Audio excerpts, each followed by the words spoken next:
ഓം ശാന്തി 7/1/2026 പ്രഭാതമുരളി മധുബൻ. മധുരമായ കുട്ടികളെ, ഒരിക്കലും നിയമം കയ്യിലെടുക്കരുത്. അഥവാ ആരുടെ കയ്യിൽ നിന്നെങ്കിലും തെറ്റ് സംഭവിക്കുകയാണെങ്കിൽ ബാബയ്ക്ക് റിപ്പോർട്ട് ചെയ്യൂ. ബാബ ജാഗ്രത നൽകും. ചോദ്യം: ബാബ ഏത് കരാറാണ് എടുത്തിട്ടുള്ളത്? ഉത്തരം: കുട്ടികളുടെ അവഗുണങ്ങളെ ഇല്ലാതാക്കാനുള്ള കരാർ ഒരു ബാബ തന്നെയാണ് എടുത്തിട്ടുള്ളത്. കുട്ടികളുടെ കുറവുകൾ ബാബ കേൾക്കുന്നു. അതിനാൽ അത് ഇല്ലാതാക്കുന്നതിന് വേണ്ടി സ്നേഹത്തോടെ മനസ്സിലാക്കി കൊടുക്കുന്നു. അഥവാ നിങ്ങൾ കുട്ടികൾ ആരുടെയെങ്കിലും കുറവുകളെ കാണുകയാണെങ്കിൽ പോലും നിങ്ങൾ നിയമം കയ്യിലെടുക്കരുത്. നിയമം കയ്യിലെടുക്കുക എന്നതും തെറ്റാണ്. ഓം ശാന്തി. മധുരമായ ആത്മീയ കുട്ടികൾ വരുന്നത് തന്നെ ബാബയിൽ നിന്ന് റിഫ്രഷ് ആകുന്നതിന് വേണ്ടിയാണ്. എന്തുകൊണ്ടെന്നാൽ കുട്ടികൾക്കറിയാം, പരിധിയില്ലാത്ത ബാബയിൽ നിന്നും പരിധിയില്ലാത്ത വിശ്വത്തിന്റെ ചക്രവർത്തി പദവി നേടണം. ഇതൊരിക്കലും മറക്കാൻ പാടില്ല. എന്നാൽ മറന്നുപോകുന്നു. മായ മറപ്പിക്കുന്നു. അഥവാ മറക്കുന്നില്ലെങ്കിൽ വളരെ സന്തോഷമുണ്ടായിരിക്കും. ബാബ മനസ്സിലാക്കി തരുന്നു, കുട്ടികളെ, ഈ ബാഡ്ജ് ഇടയ്ക്കിടയ്ക്ക് നോക്കിക്കൊണ്ടിരിക്കൂ. ചിത്രങ്ങളെയും നോക്കിക്കൊണ്ടിരിക്കൂ. ചുറ്റിക്കറങ്ങുമ്പോഴും ബാഡ്ജ് നോക്കിക്കൊണ്ടിരിക്കുകയാണെങ്കിൽ അറിയാൻ സാധിക്കും. ബാബയിലൂടെ ബാബയുടെ ഓർമ്മയിൽ നമ്മൾ ഇങ്ങനെയായി മാറുന്നു. ദൈവിക ഗുണങ്ങളും ധാരണ ചെയ്യണം. ഈ സമയത്ത് മാത്രമാണ് ജ്ഞാനം ലഭിക്കുന്നത്. ബാബ പറയുന്നു, മധുരമായ കുട്ടികളെ, രാത്രിയും പകലും മധുരമായതെന്ന് പറഞ്ഞുകൊണ്ടേയിരിക്കുന്നു. കുട്ടികൾക്ക് മധുരമായ ബാബ എന്ന് പറയാൻ സാധിക്കില്ല. രണ്ടുപേരും പറയണം. രണ്ടുപേരും തന്നെ മധുരത ഉള്ളവരല്ലേ? പരിധിയില്ലാത്ത ബാപ്ദാദയാണ്. എന്നാൽ ചിലർ ദേഹാഭിമാനികളായ കുട്ടികൾ കേവലം ബാബയെ മാത്രം മധുരമായത് എന്ന് പറയുന്നു. ചില കുട്ടികൾ ദേഷ്യത്തിൽ വന്ന് ചിലപ്പോൾ ബാപ്ദാദയെ പോലും എന്തെങ്കിലുമെല്ലാം പറയുന്നു. ചിലപ്പോൾ ബാബയെ പറയുന്നു, ചിലപ്പോൾ ദാദയെ പറയുന്നു. കാര്യം ഒന്നു തന്നെയാണ്. ചിലപ്പോൾ ബ്രാഹ്മണിയോട്, ചിലപ്പോൾ പരസ്പരവും പിണങ്ങുന്നു. അതിനാൽ പരിധിയില്ലാത്ത ബാബ ഇരുന്ന് കുട്ടികൾക്ക് ശിക്ഷണങ്ങൾ നൽകുകയാണ്. ഗ്രാമങ്ങളിൽ കുട്ടികൾ ഒരുപാടുണ്ട്. എല്ലാവരോടുമായി ബാബ പറയുകയാണ്, നിങ്ങൾ ദേഷ്യപ്പെടുന്നു എന്ന വാർത്തയും ലഭിക്കുന്നുണ്ട്. പരിധിയില്ലാത്ത ബാബ ഇതിനെ ദേഹാഭിമാനം എന്നാണ് പറയുന്നത്. ബാബ എല്ലാവരോടും പറയുകയാണ്, കുട്ടികളെ, ദേഹി അഭിമാനിയായി മാറൂ. എല്ലാ കുട്ടികളുടെയും അവസ്ഥ താഴേക്കും മുകളിലേക്കും പോയിക്കൊണ്ടിരിക്കുന്നു. ഇതിൽ സമർത്ഥരായ യോദ്ധാവെന്ന് ആരെയാണോ കാണുന്നത് അവരോടാണ് മായ യുദ്ധം ചെയ്യുന്നത്. മഹാവീരനെയും ഹനുമാനെയും ഇളക്കാൻ ശ്രമിച്ചതായി കാണിക്കാറുണ്ട്. ഈ സമയം തന്നെയാണ് എല്ലാവരുടെയും പരീക്ഷ നടക്കുന്നത്. മായയുമായി ജയവും പരാജയവും എല്ലാവർക്കും സംഭവിച്ചുകൊണ്ടിരിക്കുന്നു. യുദ്ധത്തിൽ സ്മൃതിയും വിസ്മൃതിയും ഉണ്ടാകുന്നു. എത്രത്തോളം സ്മൃതിയിൽ ഇരിക്കുന്നുവോ, നിരന്തരം ബാബയെ ഓർമ്മിക്കാനുള്ള പരിശ്രമം ചെയ്തുകൊണ്ടിരിക്കുന്നുവോ, അവർക്ക് നല്ല പദവി പ്രാപ്തമാക്കാൻ സാധിക്കും. ബാബ വന്നിരിക്കുകയാണ് കുട്ടികളെ പഠിപ്പിക്കാൻ.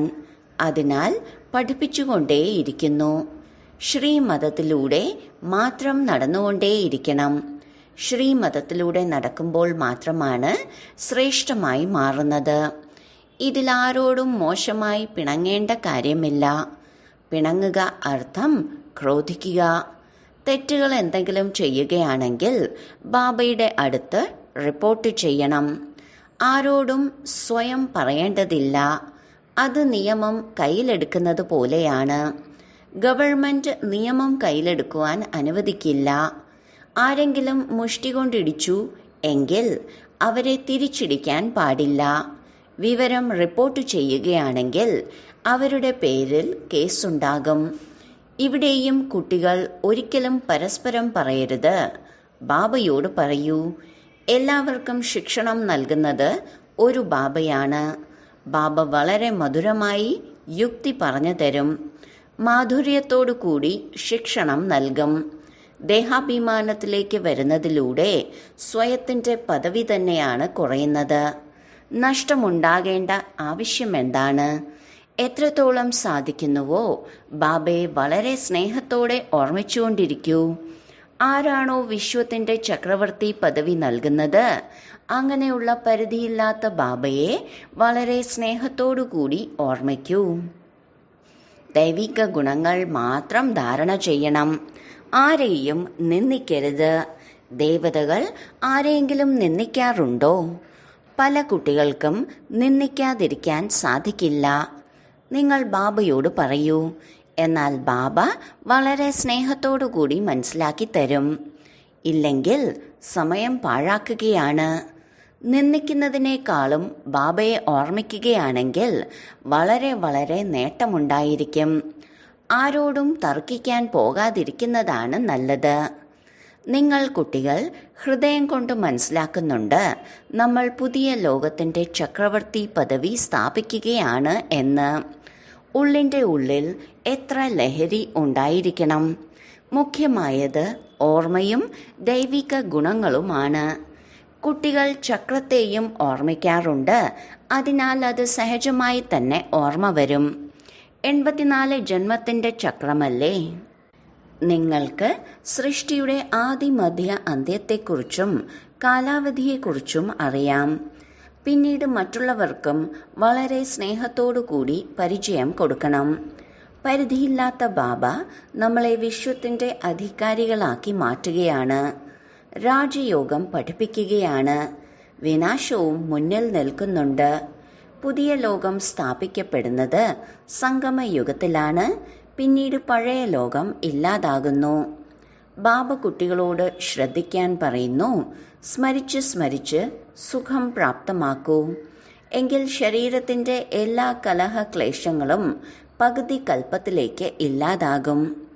ബാബ സുഖധാമം സ്ഥാപിക്കുന്നു. മായയാകുന്ന രാവണൻ പിന്നീട് ദുഃഖധാമം സ്ഥാപിക്കുന്നു. ഇതും നമ്പർ വൈസ് പുരുഷാർത്ഥമനുസരിച്ച് നിങ്ങൾ കുട്ടികൾക്കറിയാം. ബാബയ്ക്ക് കുട്ടികളിൽ എത്ര സ്നേഹമാണ് ഉണ്ടാകുന്നത്. തുടക്കം മുതലേ ബാബയ്ക്ക് സ്നേഹമുണ്ട്. ബാബ പറയുന്നു, എനിക്കറിയാം, കാമമാകുന്ന ചിതയിലിരുന്ന് കറുത്തുപോയ കുട്ടികളെ വെളുത്തവരാക്കി മാറ്റാനാണ് ഞാൻ പോകുന്നത്. ബാബ നോളജ്ഫുള്ളാണ്. കുട്ടികൾ പതുക്കെ പതുക്കെയാണ് ജ്ഞാനം എടുക്കുന്നത്. മായ പിന്നീട് മറപ്പിക്കുന്നു. സന്തോഷിക്കാൻ അനുവദിക്കില്ല. കുട്ടികൾക്ക് ദിവസം തോറും സന്തോഷത്തിൻ്റെ ലഹരി വർദ്ധിച്ചുകൊണ്ടേയിരിക്കണം. സത്യയുഗത്തിൽ ലഹരി വർദ്ധിച്ചിരുന്നു. ഇപ്പോൾ വീണ്ടും ഓർമ്മയുടെ യാത്രയിലൂടെ ലഹരി വർദ്ധിപ്പിക്കണം. അത് പതുക്കെ പതുക്കെ മാത്രമേ വർദ്ധിക്കുകയുള്ളൂ.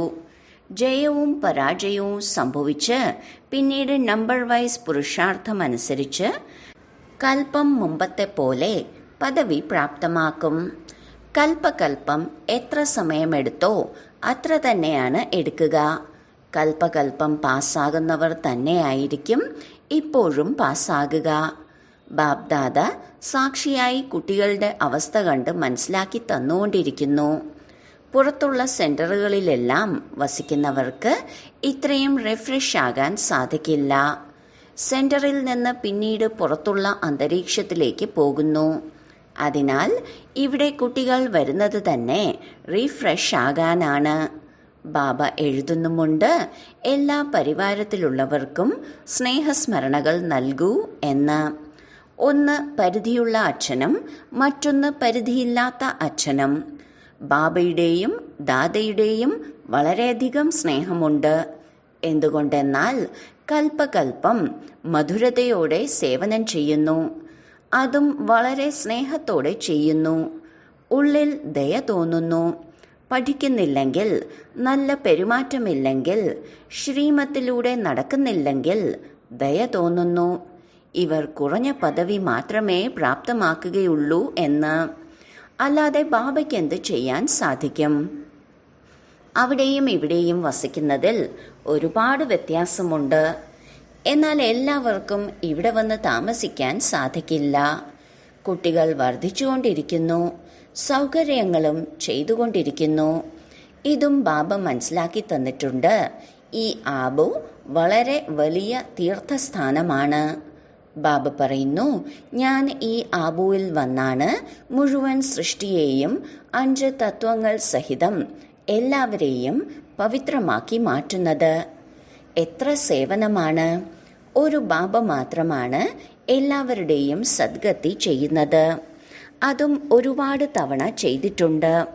ഇത് അറിഞ്ഞുകൊണ്ടും മറന്നുപോകുന്നു. ബാബ പറയുന്നു, മായ വളരെ ശക്തിശാലിയാണ്.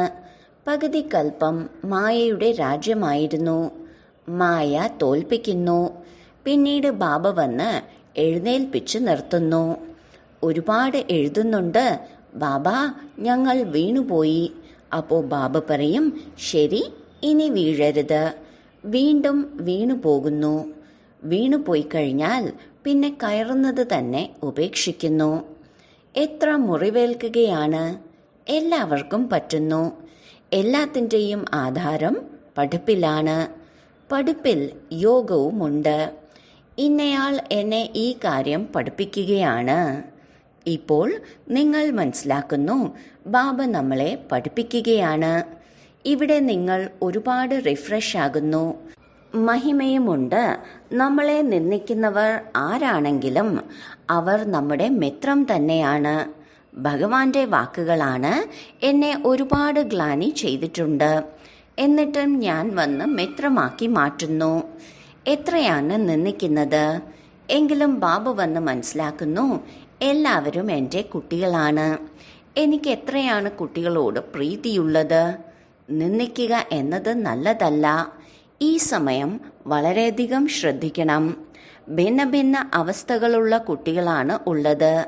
എല്ലാവരും പുരുഷാർത്ഥം ചെയ്തുകൊണ്ടിരിക്കുന്നു. ഏതെങ്കിലും തെറ്റ് സംഭവിക്കുകയാണെങ്കിൽ പുരുഷാർത്ഥം ചെയ്ത് തെറ്റ് ചെയ്യാത്തവരായി മാറണം. മായ എല്ലാവരെ കൊണ്ടും തെറ്റ് ചെയ്യിക്കുന്നു. യുദ്ധമല്ലേ? ചില സമയത്ത് വീഴ്ത്തുന്ന തരത്തിലുള്ള മുറിവേൽക്കുന്നു. ബാബ ശ്രദ്ധിക്കാൻ പറയുന്നു, കുട്ടികളെ, ഇങ്ങനെ തോൽക്കുന്നതിലൂടെ സമ്പാദിച്ച സമ്പാദ്യമെല്ലാം ഇല്ലാതാകും. 5 നിലയിൽ നിന്ന് വീണുപോകുന്നു. പറയുന്നു, ബാബ ഇങ്ങനെയുള്ള തെറ്റ് ഇനി ഒരിക്കലും ഉണ്ടാവില്ല. ഇപ്പോൾ ക്ഷമിക്കൂ. ബാബ എന്ത് ക്ഷമിക്കും? ബാബ പറയും, പുരുഷാർത്ഥം ചെയ്യൂ. ബാബയ്ക്കറിയാം മായ വളരെ ശക്തിശാലിയാണ് എന്ന്. ഒരുപാട് പേരെ തോൽപ്പിക്കും. ടീച്ചറുടെ ജോലിയാണ് തെറ്റിനെക്കുറിച്ച് ശിക്ഷണം നൽകി തെറ്റില്ലാത്തവരാക്കി മാറ്റുക. ആരെങ്കിലും തെറ്റ് ചെയ്തിട്ടുണ്ടെങ്കിൽ ആ തെറ്റ് തന്നെ അവരിൽ നിന്ന് ആവർത്തിച്ചുകൊണ്ടിരിക്കും എന്നില്ല. മഹിമ നല്ല ഗുണങ്ങൾക്കാണ്. തെറ്റിൻ്റെ മഹിമ പാടാറില്ല. അവിനാശിയായ വൈദ്യൻ ഒരേ ഒരു ബാബയാണ്. ബാബ ഔഷധം നൽകും. നിങ്ങൾ കുട്ടികൾ എന്തിനാണ് നിയമം കയ്യിലെടുക്കുന്നത്? ക്രോധത്തിൻ്റെ അംശമുള്ളവർ ഗ്ലാനി തന്നെ ചെയ്തുകൊണ്ടിരിക്കും. തിരുത്തേണ്ടത് ബാബയുടെ കർത്തവ്യമാണ്. നിങ്ങൾ ആരെയും മാറ്റാനുള്ളവരല്ലല്ലോ. ചിലരിൽ ക്രോധത്തിൻ്റെ ഭൂതമുണ്ട്. സ്വയം ഇരുന്ന് ആരുടെയെങ്കിലും ഗ്ലാനി ചെയ്യുന്നു. അർത്ഥം അവനവൻ്റെ കയ്യിൽ നിയമമെടുക്കുന്നു എന്നാണ്. ഇതിലൂടെ അവർ മാറില്ല. ഒന്നുകൂടി മോശമായി മാറും. ഉപ്പുവെള്ളമായി മാറും. എല്ലാ കുട്ടികൾക്കും വേണ്ടി ഒരു ബാബയുണ്ട്. നിയമം കയ്യിലെടുത്ത് ആരെയെങ്കിലും ഗ്ലാനി ചെയ്യുക എന്നത് വലിയ തെറ്റാണ്. എല്ലാവരിലും എന്തെങ്കിലുമൊക്കെ ന്യൂനതകൾ ഉണ്ടാകും.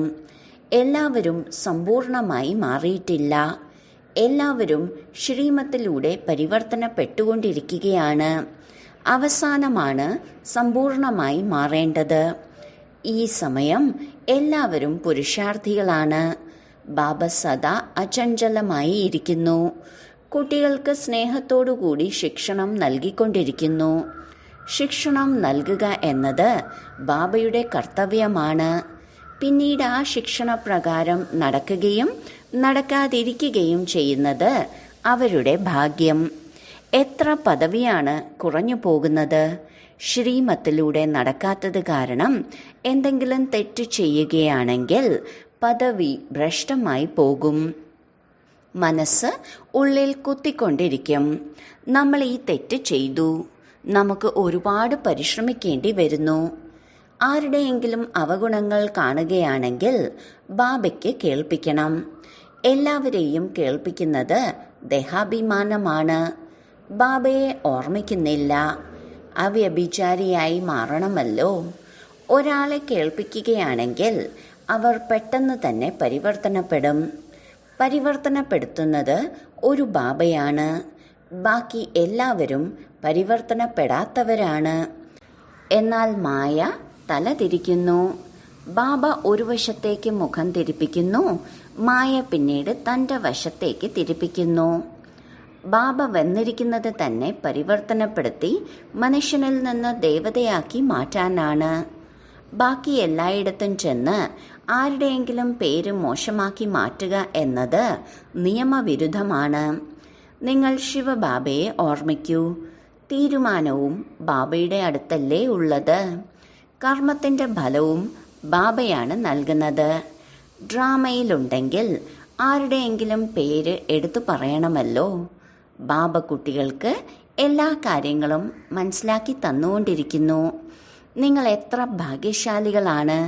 എത്ര അതിഥികളാണ് വരുന്നത്. ആരുടെ അടുത്താണോ ഒരുപാട് അതിഥികൾ വരുന്നത് അവർ സന്തോഷിക്കുന്നു. ഇവർ കുട്ടികളുമാണ്, വിരുന്നുകാരുമാണ്. ടീച്ചറുടെ ബുദ്ധിയിൽ ഇതുതന്നെയാണുള്ളത്. ഞാൻ കുട്ടികളെ ദേവതയെപ്പോലെ സർവഗുണ സമ്പന്നമാക്കി മാറ്റട്ടെ എന്ന്. ഈ ഉത്തരവാദിത്വം ഡ്രാമയുടെ പദ്ധതി അനുസരിച്ച് ബാബയാണ് എടുത്തിട്ടുള്ളത്. കുട്ടികൾ മുരളി ഒരിക്കലും മുടക്കാൻ പാടില്ല. മുരളിയെക്കുറിച്ചല്ലേ പാടിയിട്ടുള്ളത്, ഒരു മുരളി മിസ്സായാൽ സ്കൂളിൽ ഹാജരില്ല എന്ന്. ഇതാണ് പരിധിയില്ലാത്ത ബാബയുടെ സ്കൂൾ. ഇതിലൊരു ദിവസം പോലും മിസ്സാക്കാൻ പാടില്ല. ബാബ വന്ന് പഠിപ്പിക്കുന്നു. ലോകത്തിൽ ആർക്കും അറിയില്ലല്ലോ സ്വർഗത്തിൻ്റെ സ്ഥാപന എങ്ങനെയാണ് നടക്കുന്നത്. ഇതാർക്കും അറിയില്ല. നിങ്ങൾക്ക് എല്ലാം അറിയാം. ഈ പഠിപ്പ് വളരെ വളരെ അളവറ്റ സമ്പാദ്യത്തിൻ്റെതാണ്. ജന്മജന്മാന്തരങ്ങൾക്ക് ഈ പഠിപ്പിൻ്റെ ഫലം ലഭിക്കുന്നു. വിനാശത്തിൻ്റെ മുഴുവൻ ആധാരവും നിങ്ങളുടെ പഠിപ്പിനനുസരിച്ചാണ്. നിങ്ങളുടെ പഠിപ്പ് പൂർത്തിയായാൽ ഈ യുദ്ധം ആരംഭിക്കും. പഠിച്ചു പഠിച്ച് ബാബയെ ഓർമ്മിച്ച് എപ്പോഴാണോ പൂർണ്ണ മാർക്ക് നേടുന്നത്, പരീക്ഷയുടെ ഫലപ്രഖ്യാപനം ഉണ്ടാകുന്നത്, അപ്പോൾ യുദ്ധമുണ്ടാകുന്നു. നിങ്ങളുടെ പഠിപ്പ് പൂർത്തിയായാൽ യുദ്ധമുണ്ടാകും. ഇത് പുതിയ ലോകത്തേക്ക് വേണ്ടിയുള്ള പുതിയ ജ്ഞാനമാണ്. അതുകൊണ്ടാണ് പാവം മനുഷ്യർ ആശയക്കുഴപ്പത്തിലാകുന്നത്. ശരി, വളരെ കാലത്തെ വേർപാടിന് ശേഷം തിരികെ കിട്ടിയ മധുരമധുരമായ കുട്ടികൾക്ക് മാതാവും പിതാവുമായ ബാബ്ദാദയുടെ സ്നേഹസ്മരണകളും സുപ്രഭാതവും. ആത്മീയ അച്ഛൻ്റെ ആത്മീയ കുട്ടികൾക്ക് നമസ്കാരം. ധാരണയ്ക്കുള്ള മുഖ്യസാരം: 1. ആരുടെയും അവഗുണങ്ങളെ കണ്ട് അവരെ നിന്ദിക്കരുത്. ഒരു സ്ഥലത്തും ചെന്ന് അവരുടെ അവഗുണങ്ങൾ കേൾപ്പിക്കരുത്. തൻ്റെ മാധുര്യം ഉപേക്ഷിക്കരുത്.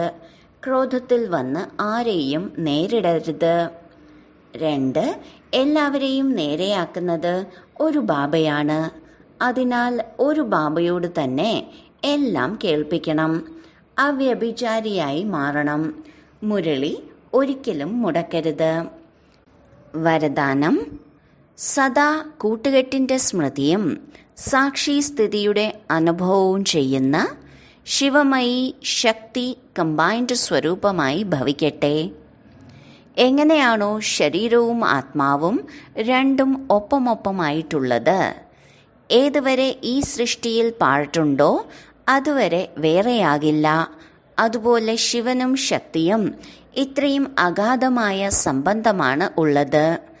ആരാണോ സദാ ശിവമയി ശക്തി സ്വരൂപത്തിൽ സ്ഥിതി ചെയ്ത് മുന്നോട്ടു പോകുന്നത്, അവരുടെ ആവേശത്തിൽ മായയ്ക്ക് വിഘ്നമിടാൻ സാധിക്കില്ല. അവർ സദാ കൂട്ടുകെട്ടിൻ്റെയും സാക്ഷിയുടെയും സ്ഥിതിയുടെ അനുഭവം ചെയ്യുന്നു. സാകാരത്തിൽ ആരോ കൂടെയുണ്ടെന്ന അനുഭവം ഉണ്ടാകുന്നു. സ്ലോഗൻ: നിർവിഘ്നവും ഏകരസവുമായ സ്ഥിതിയുടെ അനുഭവം ചെയ്യുന്നതിന് വേണ്ടി ഏകാഗ്രതയുടെ അഭ്യാസം ചെയ്യൂ. അവ്യക്ത സൂചന: ഈ അവ്യക്ത മാസത്തിൽ ബന്ധനമുക്തരായിരുന്ന് ജീവൻ മുക്ത സ്ഥിതിയുടെ അഭ്യാസം ചെയ്യൂ. സ്വയത്തെ വർത്തമാന സമയത്ത് ഞാൻ ടീച്ചറാണ്, ഞാൻ വിദ്യാർത്ഥിയാണ്, ഞാൻ സേവാധാരിയാണ് ഇങ്ങനെ മനസ്സിലാക്കുന്നതിന് പകരം അമൃതവേള മുതൽ ഈ അഭ്യാസം ചെയ്യൂ. അതായത് ഞാൻ ശ്രേഷ്ഠാത്മാവ് മുകളിൽ നിന്ന് വന്നിരിക്കുകയാണ്. ഈ പഴയ ലോകത്തിൽ പഴയ ശരീരത്തിൽ സേവനം ചെയ്യുന്നതിന് വേണ്ടി. ഞാൻ ആത്മാവാണ്. ഈ പാഠം വീണ്ടും ഉറപ്പിക്കൂ. ഞാൻ സേവാധാരിയാണ്. ഈ പാഠം പക്ക ആണ്. എന്നാൽ ഞാൻ ആത്മാവ് സേവാധാരിയാണ്. ഈ പാഠം പക്ക ആക്കൂ. എങ്കിൽ ജീവൻ മുക്തമായി തീരും. ഓം ശാന്തി.